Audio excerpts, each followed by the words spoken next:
Enzanya za Cranes eziddirira mu kusunsulamu mu kikopo ky'ensi yonna balina okweriga ne Liberia, Angola ssaako ne Senegal. Ogusookawo nga bambalagana ne Liberia nga 24 omwezi ogwokusatu, FUFA erangiridde nga bwekola kyonna ekisoboka okufunayo omupiira omulala ogw'okugezesa abasambi. Omupiira gumu Cranes gwe yakafuna bwe yagwa amaliri ne ttiimu y'amavubi eya Rwanda gye buvuddeko. Omupiira gwa Cranes ne Liberia gwakusambibwa mu kisaawe kya Samuel Kanyane.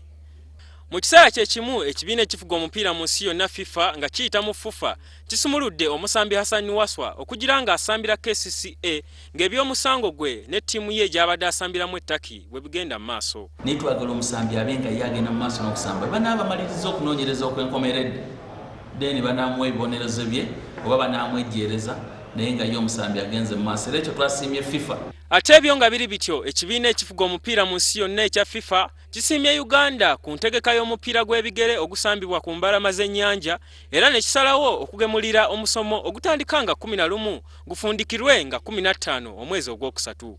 Naye batuweereza abakugu babiri, Mwami Talibu Hilal yavudde mu Oman ng'onaakola ku bya kochi, aye ne batuweereza Mwami Sande Okai ono wali free ng'avudde mu Nigeria.